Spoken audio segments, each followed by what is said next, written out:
Well, there's a very exciting conversation on deck here in today's episode, and I'm joined by the latest signing of the Tubergen Jolly Jumpers, Adrianna Proulx, who, for those of you who are not familiar with her lengthy career, played for the Brandon Bobcats, originally from Thompson, so representing everyone north of 60 in basketball very, very well. Adrianna, there's no shortage of things to talk about when it comes to basketball and traveling, so I'm really eager to get to chat with you today.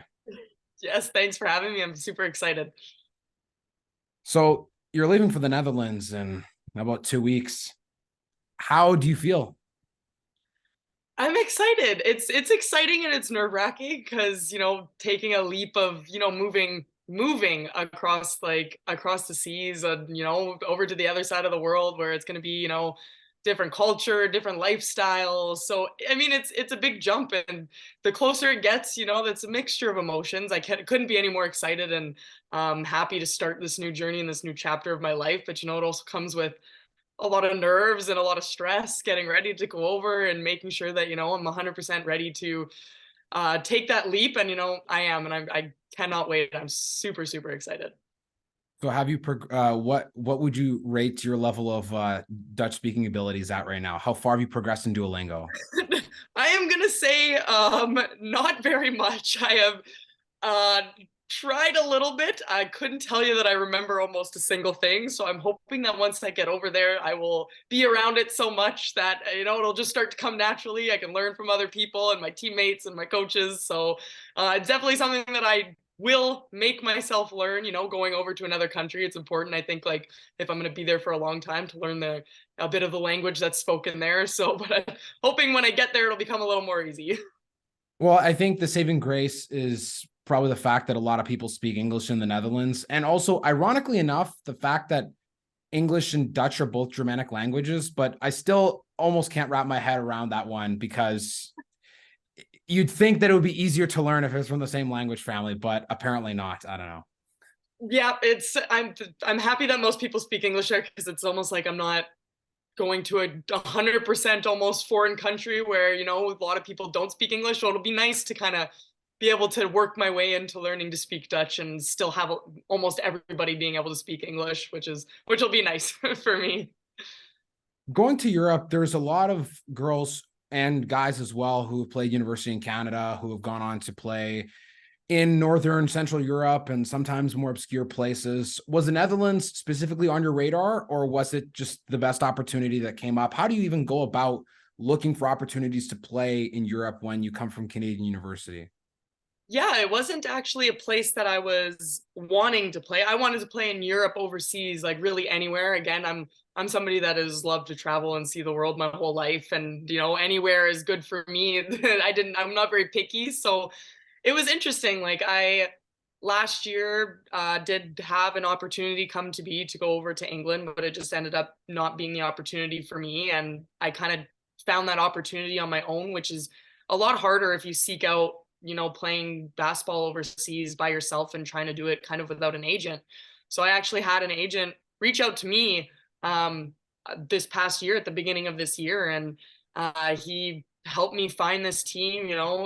It came up that there was a team in the Netherlands that he knew that had an open spot that was looking for a player like me from Canada. And I mean, Netherlands seems like a great place. So I was like, why not jump at the opportunity while it's here? I mean, again, anywhere in Europe, I would have loved to go and play. It's an amazing, place to be. And I'm not really picky, but I couldn't have done it without having, I feel like, the help of an agent by my side, because finding a place like that, coming from Canada by yourself, can be quite a difficult journey, as I've learned kind of by trying to seek that out myself last year. So unfortunately, it didn't work out last year, but I mean, it gave me this opportunity this year. So I couldn't be more happy of where I am and where I am going to end up, which is the Netherlands. Were there any people that you had reached out to who had gone and played overseas or done anything similar to maybe receive some advice or mentorship, anything like that? Yeah, there's a couple people that I've talked to. I mean, a couple people actually from Winnipeg that have gone over and played in England and Germany that I reached out to, that I've had conversations with. And there's actually a girl that I used to play against in university, at the U Sport level, that actually played for the exact team that I'm going over to play for from Canada. So it was really nice for me to be able to have a conversation with her, because she kind of gave me, the experience that she had over there with the exact team that I'm going to play for, with the Netherlands. Unfortunately, she's not going back. That had nothing to do with the experience that she had over there, just, personal things coming back over. So unfortunately, I don't get to be over there with another Canadian this year on that team, but it was really good to have that insight to have from somebody else that can tell me all about, how it goes over there, and a little bit more info, and, getting to hear people's stories that have played, that have come from Canada, and especially come from Manitoba, mostly from Winnipeg, of course, bigger city, more people get opportunities like that. So to just hear those people and give me advice and say, hey, if you ever need help with anything or have any questions, like, I have people that I can reach out to, which is so great, because the basketball community they're so welcoming, and everybody's just so kind to each other. And, to have people that I can reach out to and feel comfortable reaching out to just makes the whole experience a lot more comfortable for me, knowing that I have those people back in Canada.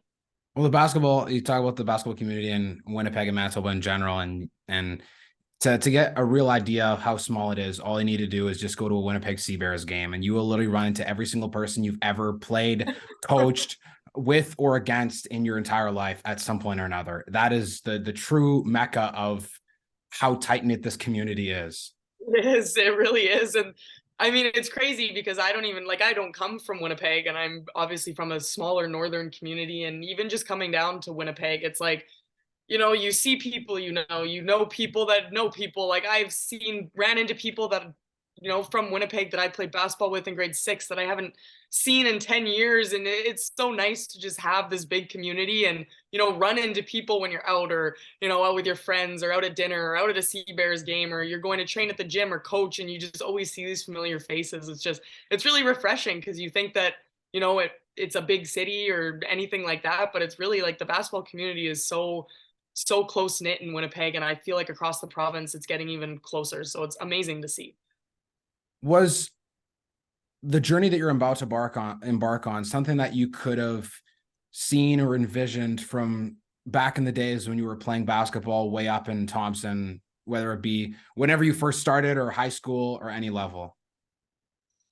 I don't think that I could have envisioned it when I first started playing basketball. I mean, not even in high school. I think it was an opportunity that I kind of realized was even possible once I kind of got to university. I didn't think that that was something that was, and especially coming from a small town, like I come again from a small northern community where, lots of people don't have the opportunities that I'm so grateful to have gotten to be, and especially in a sport like basketball, where it's not as big as other sports sometimes. Like, I come from a very big hockey community based town, and, to be able to see myself from where I started as this little 6th grader, like just picking up a basketball for fun, and now, first making it to university was my main goal. Once I was in high school, I was like, I want to play university at the time, the CIS level it was, but U Sport level now. And, I got that opportunity, and I was thrilled, and I was like, oh my God, here goes this little small town girl from way up north that not a lot of people, know of this community, and got the opportunity. And then I was like, oh my God, like, you can play overseas. Like, I didn't even know that existed, to play overseas in Europe and continue. And as soon as I found out and that people did that, I was like, this is going to be a goal. I don't think I'm going to be ready. Basketball has been such a huge part of my life since I picked up a basketball, that I wasn't going to be ready to put it down. I think after, my 5 years of eligibility and university, it's such a big passion, and something that I've grown to just love so much and work hard for and train for, that, I think when I graduated when I was 23, I was like, 23 is too young to, just stop playing and stop making it a part of my life. So, and again, I'm super, super thankful for the opportunity that I've been able to get to go overseas, because again, not a lot of people get the opportunity, or, take it to go overseas and do that. And that's something that I'm super happy. And especially, again, coming from a small town, like, that's super incredible for me to look back and just see that happen for me, and just see that the community that I came from and being able to make this big leap is awesome. It's interesting to look at the dynamic of the mindset that people carry depending on what town they come from. A lot of people will label Winnipeg as a small town, ironically enough, depending on how many places you've been to in Canada. But you legitimately coming from a small town, I think it's not an easy thing to really grasp, expanding your horizons. And I find oftentimes, at least in my experience, I've seen people get trapped by being a product of their environment. And so where was it, or maybe who was it for you that kind of put this little chip in your brain to allow you to have an expanded horizon and not necessarily feel restricted to just doing the classic park the bus, societal norm staircase to your grave, for lack of a better way to put it?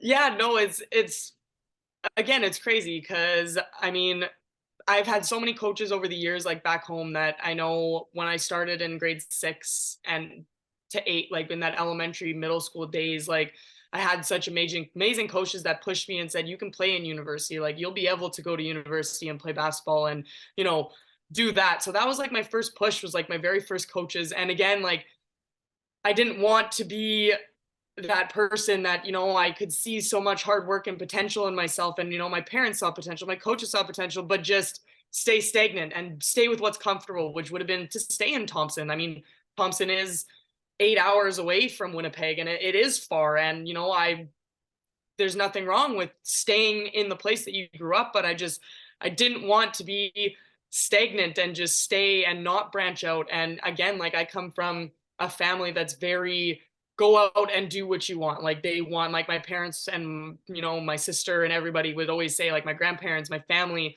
like go out and get what you want. You have one life to kind of live this. Like don't get stuck just because you want to be comfortable. Like pushing yourself out of that boundary and becoming uncomfortable. Like if you want to do something, go and do it. Like there shouldn't be that societal norm of saying you have to do this, you have to, you know, go to school, you have to get this 9 to 5 job, you have to do this and that in this order at your age. Like, and that's just like, I'm graduated university now, I have a degree. I'm sure that, you know, I could say, hey, like I should stay here now and get a full-time job because that's what I should do now that I have a degree, and I should settle down somewhere. And, you know, that, but to me, I'm just, and even my parents said, I had told my parents, I have an opportunity to go overseas and play basketball. And my parents were, you have to do it. Like, you're going to regret it if you don't do it now because you have the time. Okay. Like, this is the time in your life to go explore and do what you want. And it wouldn't matter if I was 30 or if I'm the age that I am now, 24. Like, if you want to do something and put your mind to it, like, that's just what you have to do. And I would never want to just settle down and just be comfortable. Like, once you take that step outside of your comfort zone, you can realize how much you can do that you want to do and just expand your horizons. And like living overseas is something that I have wanted to do for a long time. Not necessarily always my whole life I thought I'd be going to play basketball, but I always have wanted to live abroad and go do something overseas, whether it would be working or now I'm so thankful I get the opportunity to play basketball. But and that wasn't something that anybody was ever going to tell me that I couldn't do. Like that in myself, I knew that I was going to be able to do that. And I had amazing high school coaches that told me, if you want to do this, you need to go do it. Like you're going to regret it if you do not branch out. And again, I come from a small town where lots of people don't get the opportunity to even travel to big cities or travel across the world. And, you know, that might be uncomfortable. And I've just become so comfortable with being uncomfortable that this is why that I feel so great about taking these opportunities, because being outside of my comfort zone is the best feeling in the world. Like I would never want to look back and just like regret that I didn't do something where inside my heart, I've always been telling myself, this is what you want to do. Like, don't be scared and don't hold back. You just have to go for it sometimes and be spontaneous. And if you have something you want to do, you just have to go for it. So yeah, it's almost like a state of being Neo in the Matrix towards the end of the movie when Agent Smith is throwing all these punches at him, and he's just like, dude, knows all the moves, knows how to block them all. I think that to me is like the perfect analogy of what it really means to be comfortable being uncomfortable, because people will say that all the time. They'll throw that term out, but it's like, well, let's break it down for a second. What does it really mean to be comfortable being uncomfortable? Are you okay with a language barrier? Are you okay with not having the precise brand of oat milk that you're looking to put in your coffee? Are you okay with having to shoestring it in a place where they don't have a lot of things and the comforts that you have back home? Are you okay with there being no Amazon Prime? Are you okay with Apple TV not being a thing that you can get? Like, I know obviously I'm painting a picture of a very specific type of person that lives in North America, but it it needs to be said because for people who for any person listening to this who's actually traveled to a country outside of Canada and the US and Europe, like you see that so many people have way less and oftentimes are way happier and don't have Roku TV and every Apple product in the book. Like, how is that possible? Sometimes it just makes you wonder, right? It really does. Like, and like you said, like going to a place now where you don't like you go anywhere and the lifestyle is totally different. Like everything, even just going to a place in Europe like the Netherlands, like it's going to be culturally different. Like you said, they're going to have different foods. Like you might not have this, you might not have that, and that's the reality of it. Like we get so enclosed in this bubble of where we live and what our lifestyle is like that it's like if you don't branch out and see, like especially outside of Europe and North America, like I went to Africa for the first time last summer to Morocco, and I that was a huge eye opener for me to see these people that have so much less in certain areas that are just again so much almost happier than a lot of people are over here because they just cherish what they have and that's their lifestyle. And understanding that like when you go to other places, again, the adaptation that you make and the eye opening culturally and the lifestyle that people live is just so different. And I just expanding that out is so important. I feel like for so many people to try and do at some point in their life is to see the way that other people live around the world and not be so in our little shell and bubble of, oh, North America is this, like we are North America and like this is how everybody should live, because everything else is so beautiful and different in so many different areas of the world. And it's crazy once you actually expand, your knowledge on all those kind of things that happen around the world that aren't just us. And it's not just us that exists in the world. There's so much more to it than just us here. Yeah, there's a lot of stories that come to mind, but the first one that actually I think of immediately is when I was in Fiji and we stayed at an Airbnb and there was these kids that were in the house next door, and the whole experience was fantastic being there. It was like being in Jurassic Park, like just another planet almost. And as someone who's very, very, I have a very niche obsession with like geography and ever since I was a kid, I don't know why. Yeah. And I met these kids who were playing, they were the neighbors playing soccer next door. And I was asking them, we just came home from like a river tube and we're doing these things. It's all good. And I asked them like, hey, like, oh, where are you guys from? Because they were asking me where I was from. And I said, oh, I'm from Canada. And they said, oh, we're from Nauru. And I was like, can you say that again to me? Because I don't believe that the words that just came out of your mouth. Yeah. And the kids were looking at me so dumbfounded, like, why is it such a big deal that we're from Nauru? And I was like, dude, you are literally, like, to put this in an analogy for someone from Manitoba, their entire country has the same amount of people as Thompson, like, and is probably as small or smaller than Thompson. So when you have an opportunity like that to meet people who are from a place that is so unlike where you're from, it teaches you a lot about how human beings are similar and also how human beings can be different based on the lottery of life, where you're born. You can't control that. If you spawned in North Korea, like, I'm sorry, right? Or if you were born in Alaska or Uzbekistan or Canada, like those are so many things that are out of your control. And I think that's why travel is so important, because like in that experience, these kids were so mind blown to see pictures of snow or huskies or basketball or NBA. Like they love basketball just like you and me, but they've never seen snow or they've never seen this. And those experiences are also just as meaningful and impactful for them. And that's why I think you're right. It is so important to just get out and see how other people live, because it's not our way or the highway.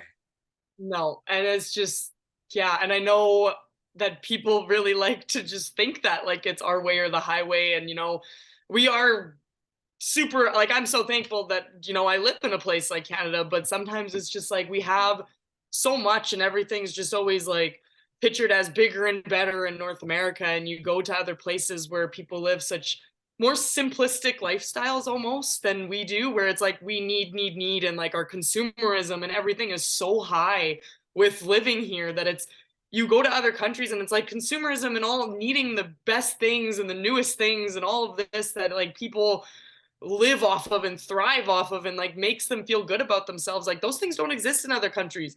And you should see how happy people are where they're from. Like it really puts your mind in a perspective. Like you can be happy without all these things that people feel like they need. Like live a life where it's more free and just like you can go out and enjoy things and enjoy the small things, and you don't need all this need and to be happy, you know. Like it's just, it's crazy how much North America has become that.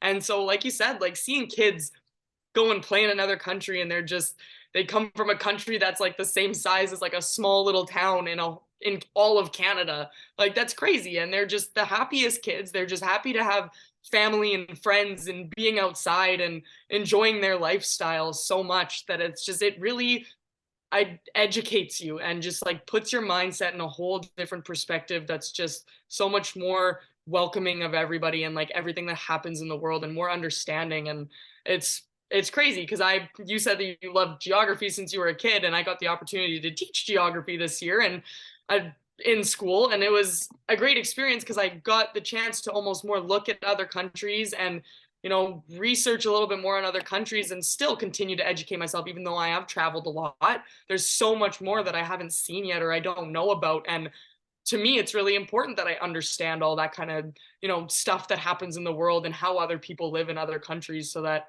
you know, my mindset isn't so closed and have a more open mindset to things that happen. Yeah, that's when you talk about educating people in other countries, a hilarious instance that happened in the last 2 weeks. I was out in Calgary and I was with one of my friends and he said, "Oh, like, let's go to eat." And I said, "Oh man, there's this restaurant called Taste of Yemen. We should go there. I've always wanted to try like an authentic Arabic restaurant that is of a specific country in the Middle East." He's like, "Dude," he's like, "what food do they eat in Yemen?" And I was like, pretty similar, like in general terms, pretty similar to what most other people eat in the Middle East, dude. But why not try it? There's no Yemeni restaurants that exist anywhere else, maybe outside of like Toronto or Montreal or maybe Vancouver. This is Yeah. unique. Let's do it. And he was like, "Oh, I just know like the war in Yemen and it's, you know, this crazy and it's war torn and geopolitical turmoil, whatever." So we go there and he was like, it was so funny. He was like, look at the menu, like his eyes were kind of lighting up. And I was like, "Yeah, this seems pretty okay." We had the food and he was like, we asked for like a serving of bread and the bread was like literally like the entire, like twice the size of a dinner plate. And after we were done eating, he was like, "Dude, that was like so delicious. One of the best meals I've ever had." And I was like, and he was like, "Dude, like, why did I not know this before? How is it possible that this is a real thing that I didn't know?" And it's like, look what happens when you expand your horizons. And yes, we didn't get a visa. We didn't go to Santa. We didn't have to walk through no man's land or a war zone. But just that small little authentic taste of a place that you can have misconceptions about is so huge. And I think in Canada, like you said, we're very fortunate to have the opportunity to meet people from different places. So you can almost get those tastes without having to travel to somewhere that's very far or having the money or the visa or whatever. Yeah, and that's important too. Like we're literally such a diverse country now, and it's amazing to see like, and yeah, we're getting more, you know, restaurants and grocery stores and all of this kind of places like from other countries, right? Like you go to a Asian grocery store now, we have like Greek restaurant, like we have so many places in Canada now, and it's absolutely incredible to see like all this diversity coming. And like you said, you don't have to even leave the country, like, because that's not a reality for a lot of people, is, you know, being able to go and travel across the world and have all these experiences. But we have so much more now coming into Canada and North America alone, that it's right around the corner if you want to go and educate yourself or expand your horizons or try something new. And really, something as small as going for a meal at a restaurant like that, like, can give you almost a better idea of, okay, it's not just what we have here. Like, this is crazy. Like, I've never had this before, and just experience something totally new in your life that can just like open your eyes, like you said. And it's awesome. Yeah, the desire for travel, I think, is common amongst a lot of people, but I think, and I was talking about this with Darcy on our first episode, this idea of, I want to touch again on the idea of consumerism and how Yeah. I'm not a tattoo person, but if I was to get something tatted on my chest or my forehead, it would be travel over experiences, 100%. Yes. And Yes. because of you hit the nail on the head so well.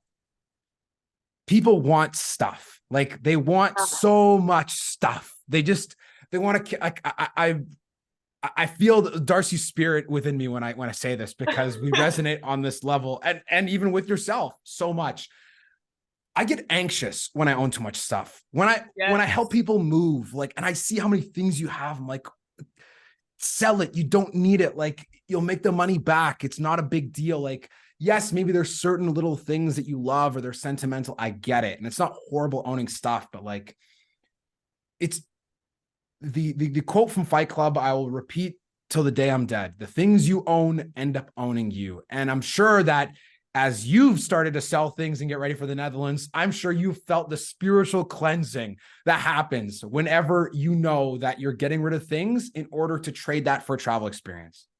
Oh, 100%. I've been going through my apartment the past like 2 weeks and I'm like, sell this, sell that. Why do I have that? Why do I need that? Like, I can get rid of that. And mostly because of the fact, like, I want to get rid of all my majority of my stuff. And I have a very handful of things that I'm sending back home to store away until I get back, because my ideal perspective right now is to travel and live overseas for the next 5 years and live in as many countries as I can. And, whether that's playing basketball again, like teaching, whatever it is, like, so getting rid of all that stuff has really opened my eyes. I'm like, why did I need this in the first place? Like, when I get back, am I really gonna need something like this? Like, and like you, like, if I see that I have so much stuff, it almost, like, it does make you anxious and just, overwhelming almost. And again, like I said, like, so many people in other countries live such more of a minimalistic lifestyle, and it's objects cannot give you happiness. And,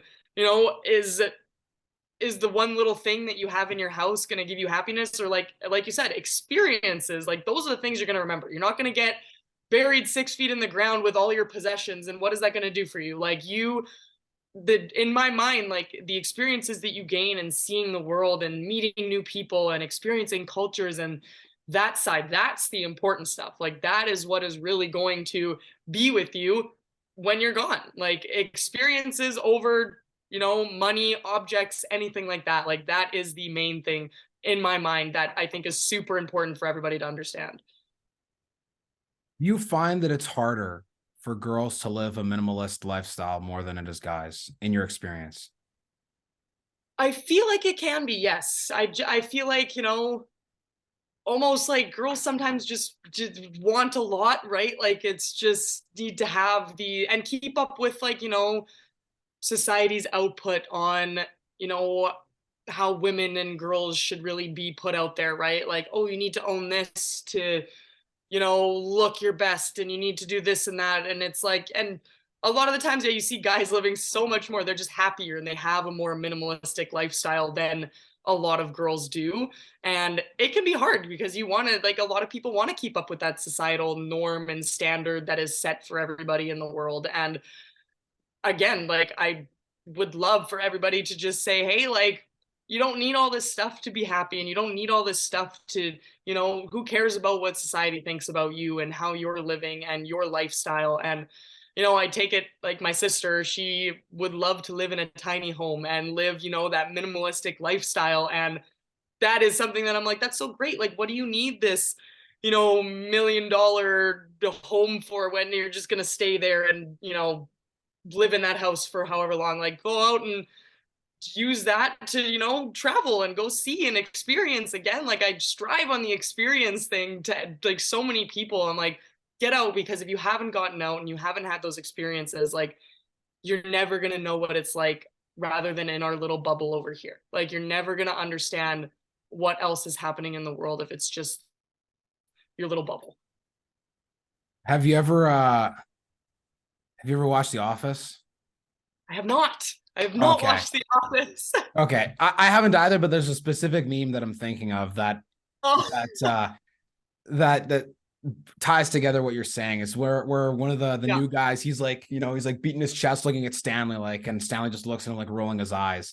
And I feel Yeah. like that's the person that goes on vacation to Mexico and, like, leaves the resorts, like, look at me, like, a super experienced travel, and then, like, the rolling Yeah. eyes is like, you've been to, like, some random place in some hole in the wall bush kind of thing. Yeah. And obviously, like, it's not to say that I say that flippantly as a joke. It's not to say that it's a competition, because for some people, getting out of their comfort zone might be taking 5 steps off the resort in Mexico. And for other Yeah. people, it might be like getting the visa to go to Turkmenistan. Like, Yeah. there's levels to it, of course. Yeah.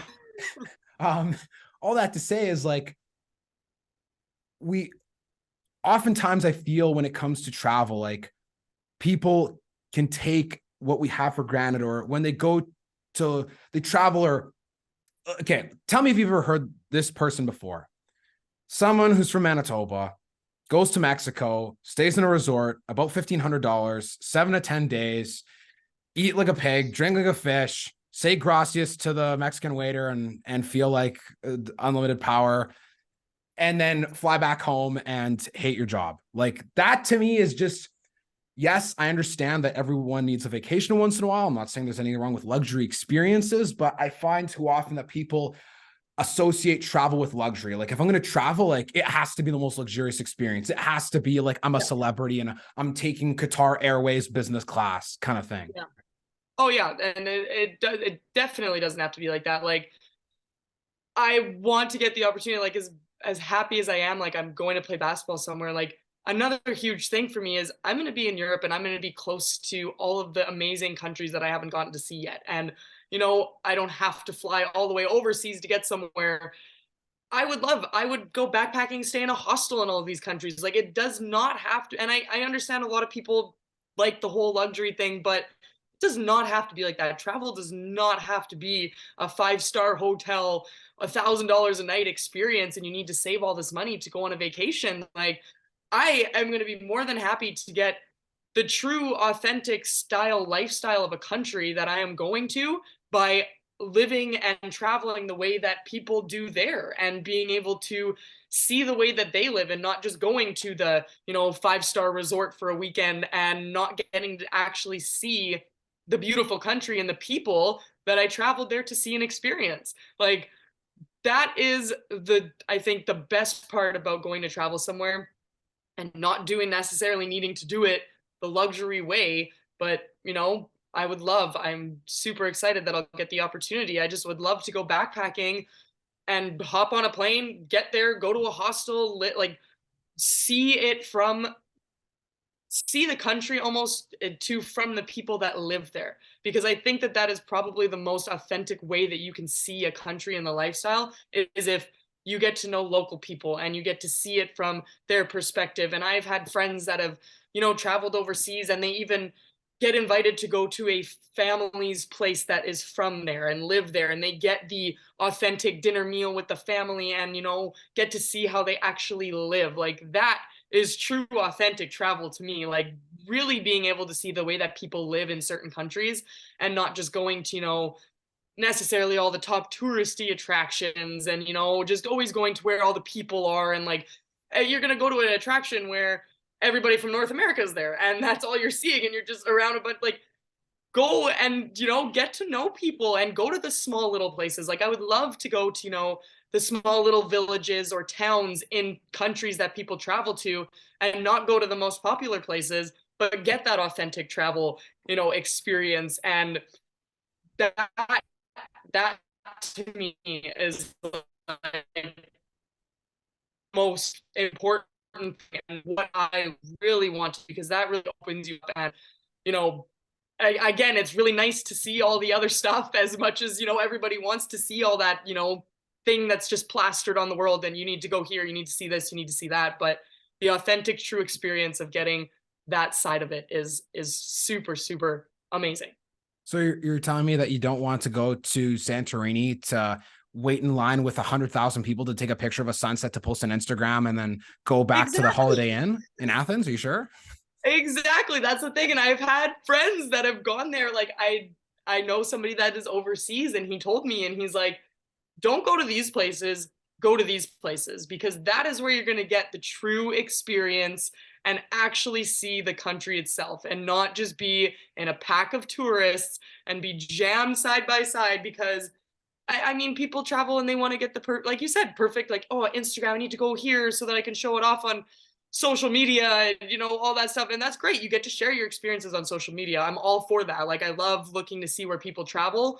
But if that's just the sole purpose, like, what really is the purpose then? Like, to me, the purpose of travel and seeing the world is to expand yourself and your mindset and really get to know what else and how countries live and how people's lifestyles are. And you're not going to get that from going and just seeing all the big things and traveling for, the pictures and all of this. Like, travel authentically. Like, I can't express that enough. Like, again, meeting the people, seeing the towns, seeing the villages, going to those little places that most people don't usually go to. When we were in Fiji, they talk about how, and still to this day in the country, like half the people live in villages and live off the land like they did for the last several thousand years as Polynesians came to do. And we went on a village tour, like the crafted one, and it's like, okay, fine. And then we went on the legit village tour, like you take the boat and that's the only way you can get there. And these kids, they had to take a boat to another village to go to school. And then when they came back for the weekend to spend time with their parents, watching Lilo and Stitch on DVD on a Friday night was like, that was a scene. That was like my life's a movie, being able to do that. And I remember the experience of walking around and people, they kind of like are looking at you because obviously they know you're not from there. But I remember being that person that veered off the path and went and saw somebody, like, they were making some handcrafts or like carving a coconut with a structure they made. And they're like, hey, want to come into the house? I'm like, I bet, sure. And so my friend and I went to the house and we were sitting there chilling, and the tour had already walked like away for who knows how many minutes. And we were sitting there feeling like this immersive experience inside a home built by people that live off the land, don't have access to the internet, don't have access to vehicles, don't have access to all these things, or grocery stores, whatever. And it was so infectious because it made you realize, wow, you actually can live with way less than you think. And like you said, like if you're traveling just for the sake of an Instagram highlight reel or TikTok or social media, it's like, then what are you really getting out of the experience? Like, even in a place, if you're going to go to Calgary, if you go to Banff, you go on the small hikes and other places, nobody. You go to Lake Louise, what do you see? A crowded shoreline of people 24/7. Yeah. And I travel to Hawaii a lot. I have family that lives in Hawaii, so I go there quite often, and I do lots of hiking there. And there's again, Hawaii is a very touristy place. Like, a lot of people go there. And my favorite thing to do is branch out and find, hikes in the mountains that are not touristy. People go local places, like more places like that. And something as small as that, as being able to go and see one other person on a hike, like, instead of being crowded shoulder to shoulder going up this most, dynamic, popular, Instagram worthy, like, place to be, is I would much rather be on those small little places where, nobody else is, and I can just do what I want and really experience, the nature and the all that kind of stuff. Like, that to me is going to be so much better than where you say you go to Banff, especially in the summertime. Like, Lake Louise, you can barely move. Like, there's so many people. Like, it's ridiculous because people just want to see, the top of the top. And again, there's nothing wrong with that. Of course, they're beautiful places, but there's so many more beautiful places and things that you can see that nobody talks about because they're not, out there branded as this big place to be. Like, I have had so many people say, and my parents especially, they travel so much and they've gone to so many places and they have done those small little local, go with the locals and, show them that kind of thing rather than being with 100 people in this big group going to see all the big, I don't even know what you call it. Like, I don't even know how to explain it, but you know what I mean? Like, just taking the small little things and doing that instead is just, it's so much better. It opens your eyes so much more. As someone who has family from Hawaii, you have to tell me that you've seen Forgetting Sarah Marshall. Please tell me you've seen this movie. I haven't. Okay, well, it's okay. I will. It's definitely worth your time watching if you have family from Hawaii and if you've been there a lot. But there's a specific line in the movie that it bangs so hard every time I hear it.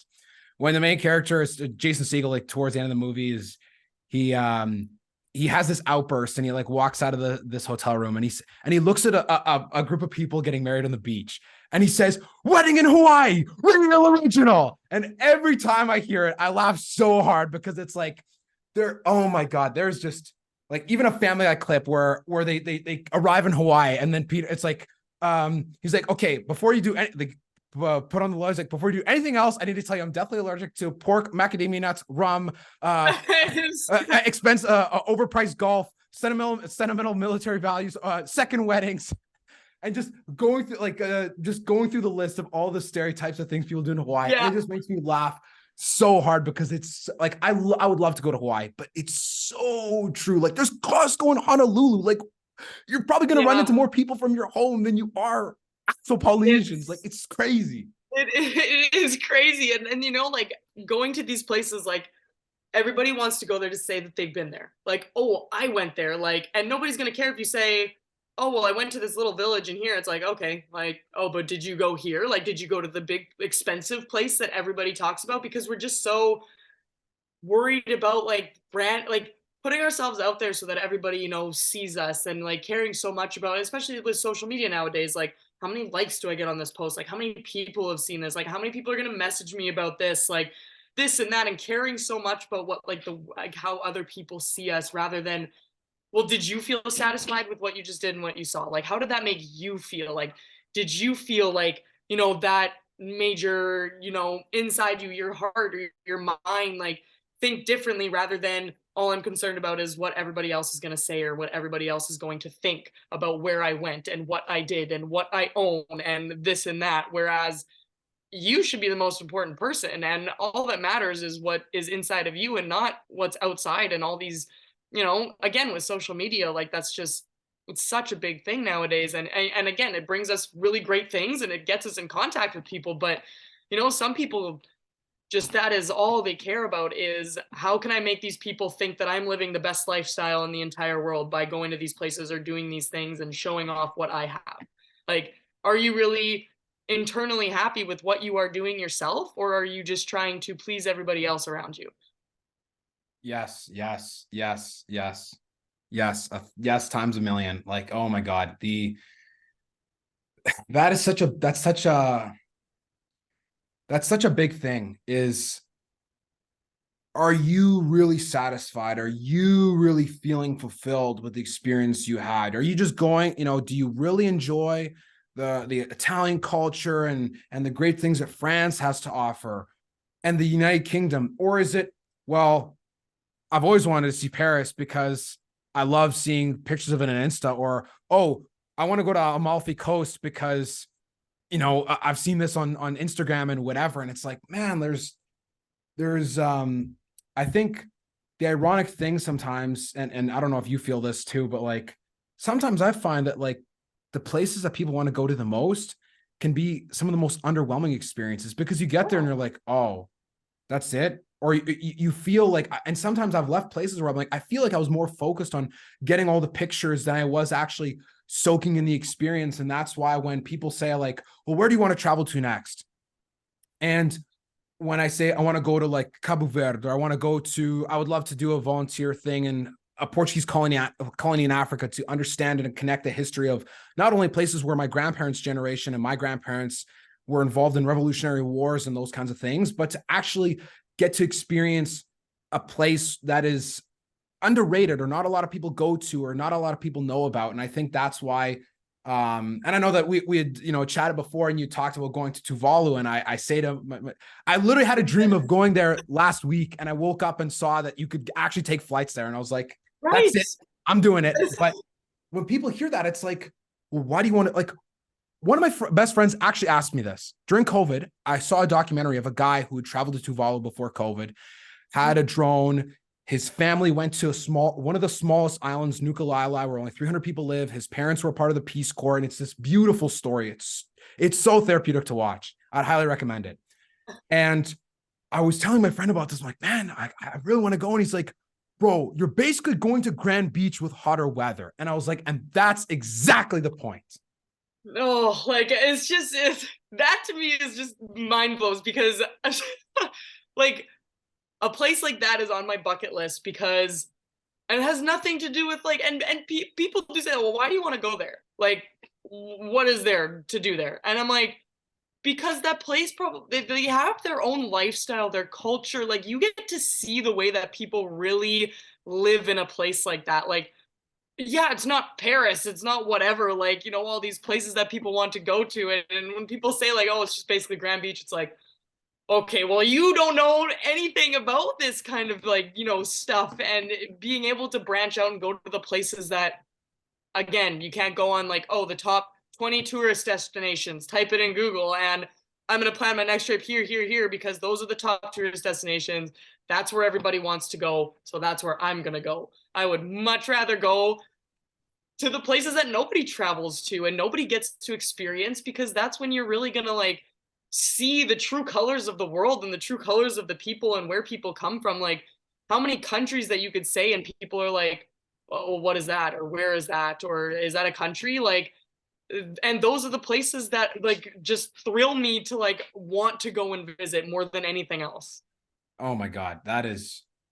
You're speaking my language. It's absolutely, that's one of the things that I love so much when you talk about, I want to go to this place and people are like, well, what's that? Or is that a country? Or what's the name of that again? And it's so mind-blowing too when you talk to people from different places who have their own alternate perspective. Like in the Azores, when I talked with people who are locals from one of the smallest, roughest, shittiest, quote unquote, fishing villages, Yeah. they were like, yeah, like life's pretty simple. We fish and whatever and this and that. And I was asking about like sports and whatever. And they're like, I don't know who Tom Brady is. Like Michael Jordan, I think I've heard of that. I don't really know. And if you say that to somebody from Winnipeg, like they'd lose their mind. They'd make fun of you or they'd scream at you like, how do you not know this person? Blah, blah, blah, blah, blah.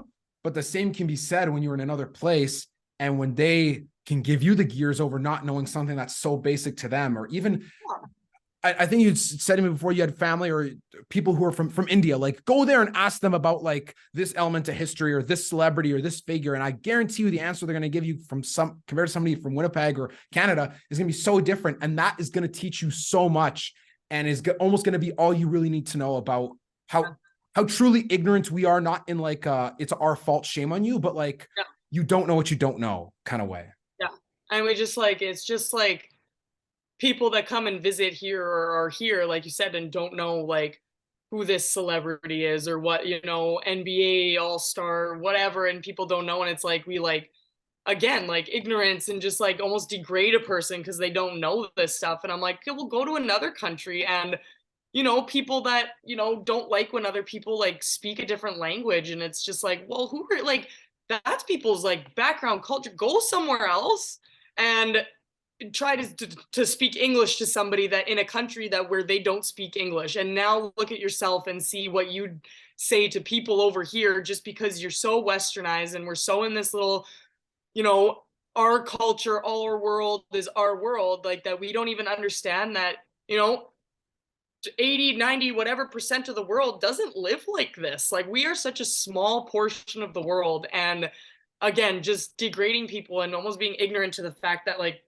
this is our lifestyle, and if you don't live our lifestyle, like but if you go to somewhere else and you don't know their lifestyle, like it's vice versa thing. But it's just, I can't stand when it's just, our way or the highway, like you said earlier. And it like we can't live a life like that. Like, and again, like you said, you go to other places and if you don't know their culture and their stuff, like it's almost like disrespectful, because if you're gonna go to another country, like you learn about that and you do that. And you can't just expect to go somewhere and, not learn about that and just be so, well, you don't speak English. Like if you go travel somewhere else, like, well, I speak English. Well, that doesn't matter to them. Like that's their culture. That's their background. Like that is their history. And you have to, learn about that and expand your values.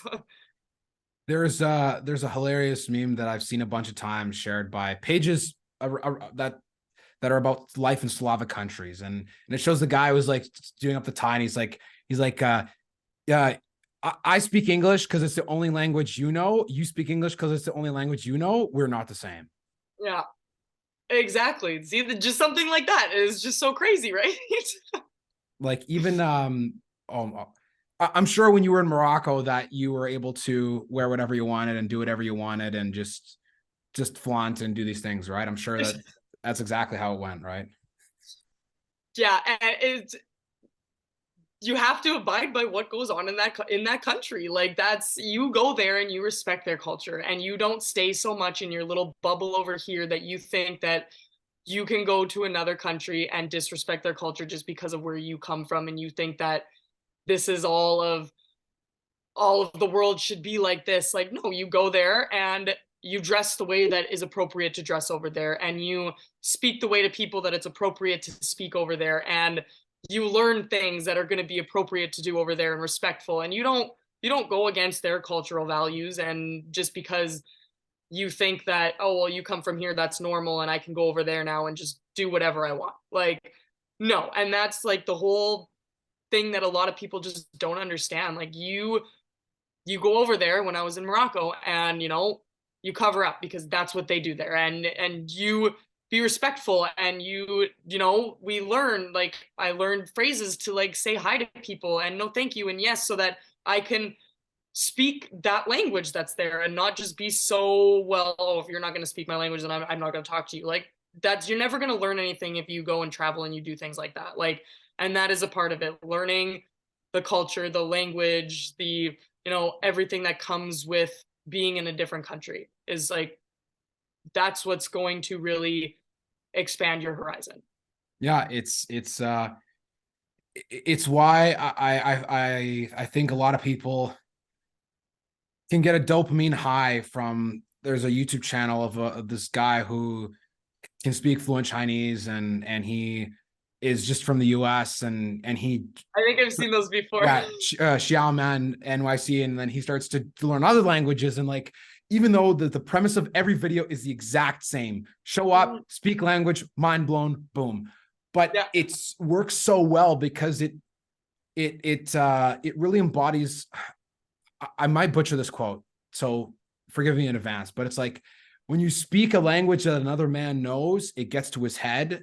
But when you speak a language that is when you speak the native language of another person, it goes to their heart, right? Like, and that's what really shows how similar people really are, and also how the differences that we perceive to be this big barrier are really not as big as we think they are. No, they're really not. Like, and something as small as doing something like that is just, it shows, especially people that come from countries that maybe aren't so well known. If you travel to like a smaller country and you put in the effort and you actually show that, like, hey, you learned a couple words even of a native language that is just so dying out that like barely anybody knows it, like, that is going to, again, speak to somebody's heart, and that should speak to you like endlessly, saying that, like, that's something that you can come away with, and you can learn that, and you can, you know again, not be so just in yourself, and just expand and learn from other people and put yourself out there, is just, and that's the most important part. Again, it'll speak to your heart, and it speaks to other people, and if you can see that light up in somebody's eyes when, again, you speak somebody else's language to them that is their native tongue, like, that's such an incredible feeling, and to see other people be so inspired by that is like crazy. Yeah, it is one of the strongest feelings of power. Is not money, it's not fame, it's being able to speak a language that someone else only they know, and you are learning it as a second language. You are like bridging the gap, and that is it's a great gesture of kindness, because it shows like you went out of your way to do something you didn't have to do so you could communicate with this person. Yeah, exactly. And it's so sad nowadays to see like how many native languages are just dying out now, because our world has become so westernized, and just so North America just taken over so much, that it's sad to see, like, oh well, only people that live here, like, and people that live here don't even know our native language. And it's like, wow, like, because just of everything that is happening in the world, and again, becoming so westernized, that it's like, your language that your people have spoken in this country for how many years, like, and less than half of the population even knows this language now, because, like, I've had friends tell me like that have family that come from other countries, and they're like, oh well, not very many of us, like my grandparents speak this language, but I only know how to communicate a little bit, and that's it, and it's going to die out within the next generation. And it's like, holy crap, like how are we letting stuff like that happen? Like, because again, we are just becoming so westernized in the world. Like it's crazy. Yeah, whenever I meet people who from Brazil specifically, and when they say, "Oh, I wish I could speak English as well as you can speak Portuguese," I'm like, speak English as well as you need to so that you can get by, but never ever let go of your culture, never let go of your language. I think that's one of the things that was a big wound for me growing up as a kid, was that my parents had felt ashamed and stopped teaching us Portuguese. And so when I started to learn and teach myself and be able to, and when I was able to start actually having conversations, like, could you imagine growing up your whole life and not being able to speak with your grandparents, like, or one of your grandparents, right? And once it becomes normalized, like, it's still something I never take for granted, because I understand that there's a lot of people who have that language barrier, or they don't try, or they don't learn. And like you said, like in a few generations, like that's it. There's nothing you can really do to ensure for the rest of your family's history that every person is bilingual and whatnot. But I think approaching it from the perspective that you want to give them the opportunity is important, because when you look at people who have a beautiful culture and language, and they're like, oh, I I want to learn how to speak English, or they incorporate English words into their language. It's like, man, like you have something so special and unique. You can't just give that up. And I think that there's a lesson my grandpa taught me, I think, that is so universal amongst immigrants that come to Canada. He's like, kids will learn English at school.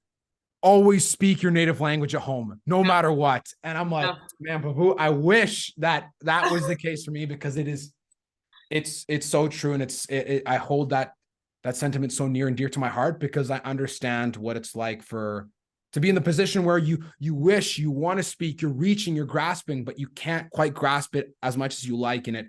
And it's it can be really difficult, so that's why holding on to your culture is so massive.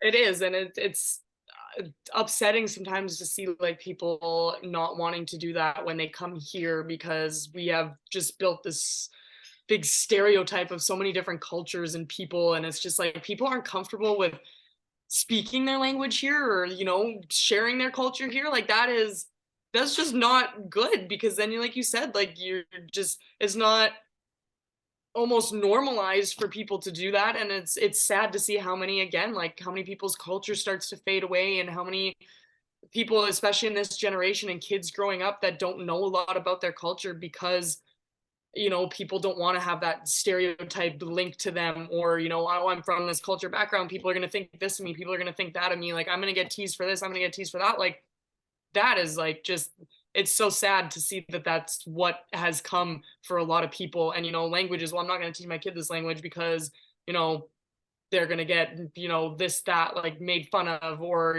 like all that kind of stuff. And it's, you should embrace your culture wherever you're from, like whether you come here or not, like taking that on, because that's generations and family to come, and that's like the most important thing. And again, we are a world with so many different cultures and so many backgrounds, and accepting each other of each other's differences. And I know that now it's great to see, like especially in a place like Winnipeg, coming from a small town where we don't really have big things that happen, but pavilions happening once a year for like, and everybody goes out and like celebrates people's culture, and you have like dances, traditional dances, like traditional food, and you get to kind of almost, you can go out and expand that, and that's so awesome to see. But there's still that in the back of people's minds of people that just stereotype and put a label on people and say you have to act this way and you have to be like this if you're gonna be here. Like, and it's unfortunate that it's still like that in the world.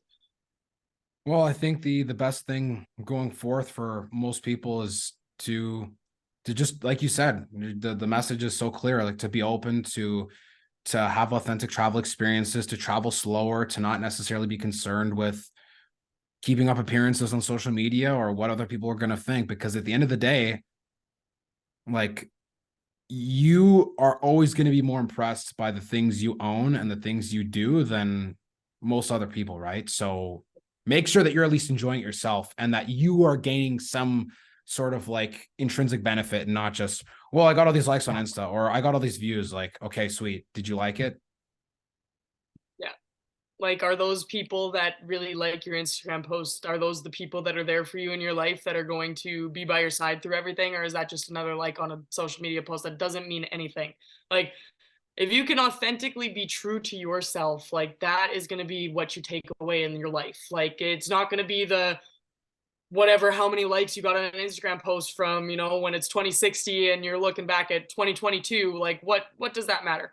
Like, is that really going to matter in your life? Or are you going to have all these memories with people around the world and authentically to inside yourself that have made you the person that you are today? Like, that's going to be the most important thing. And I want everybody to just realize that, do the things that are going to make you authentically you and be genuine to yourself and make you feel a certain type of way, and not worry about, relying on that external, gratification from other people, because that external gratification and,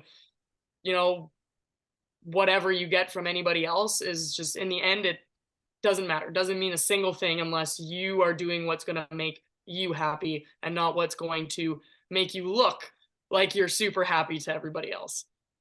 1,000%. That's so true. Before we wrap on today's episode, I wanted to ask a few more questions, as try rapid fire as much as possible and have a bit more fun before we go. Awesome. Top 3 countries you're most excited to travel to in Europe that you haven't been to next. Ooh, that's a good question. In Europe specifically? In Europe specifically for this one, yes. In Europe specifically, I really want to go to Sweden really badly.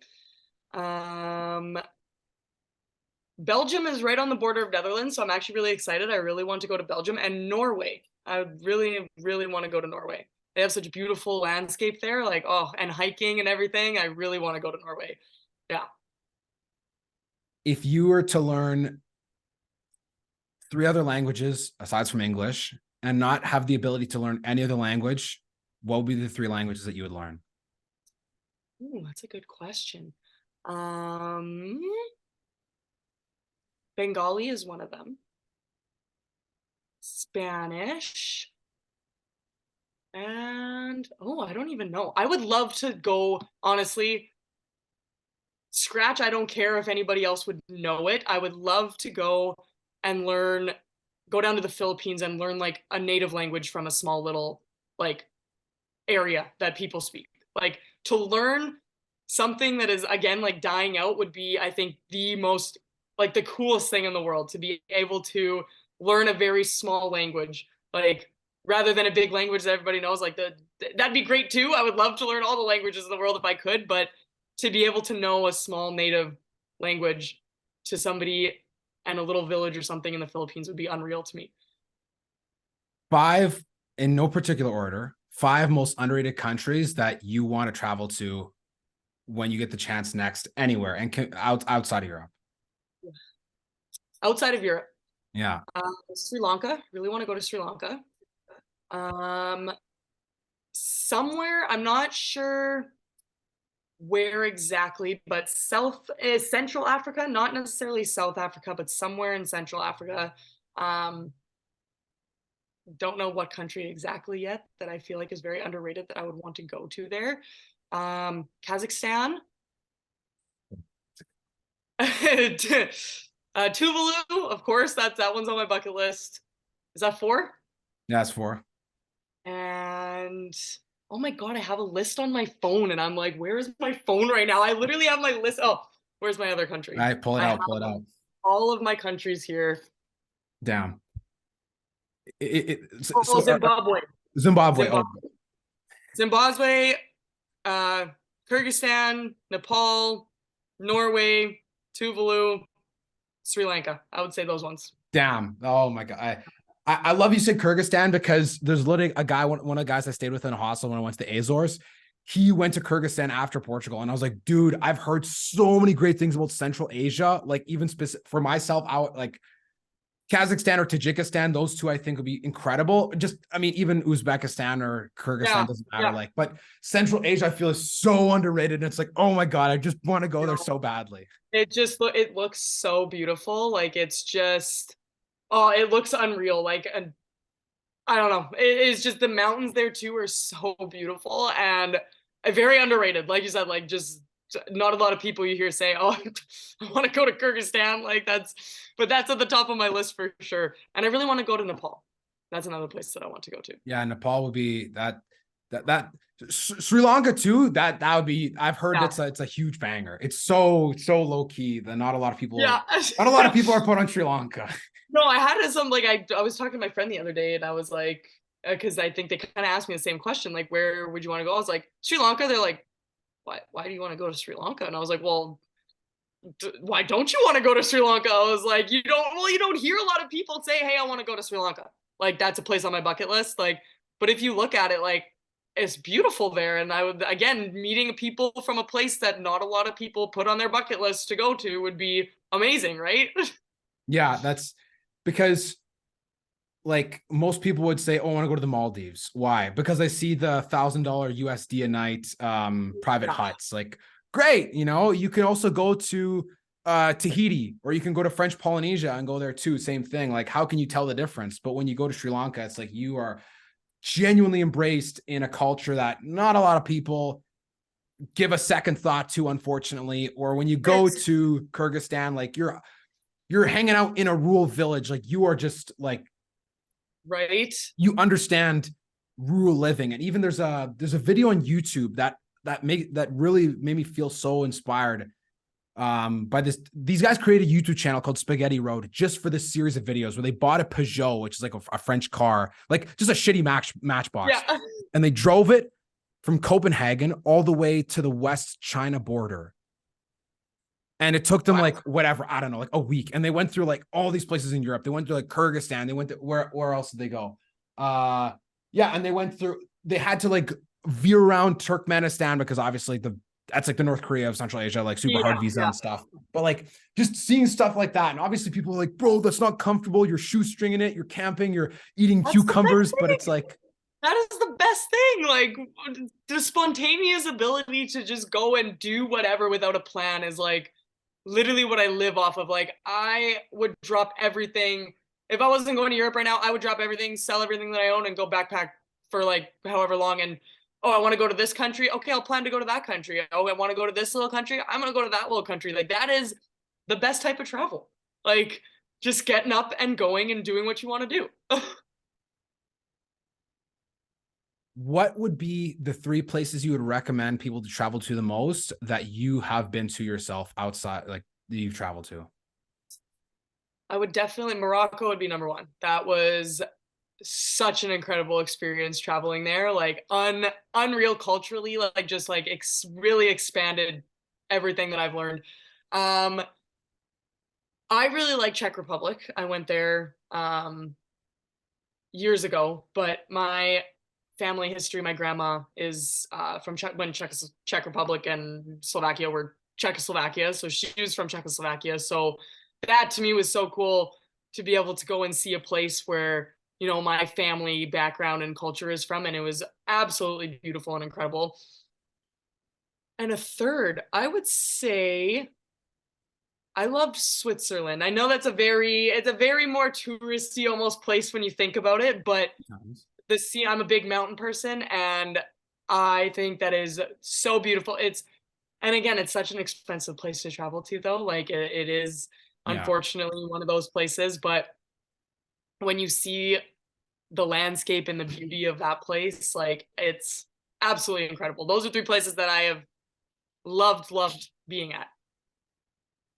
Well, it's I know we could probably go on for several more hours, but it's been amazing being able to chat with you, Adrianna. I'm really excited that we were able to connect and have this great conversation because I think that it really speaks to not only my soul, but I know a lot of people out there who yearn for this kind of adventurous lifestyle and not necessarily being confined to owning a bunch of things and being anchored in North America, on the couch. So it's always I greatly appreciate being able to share this time with you today.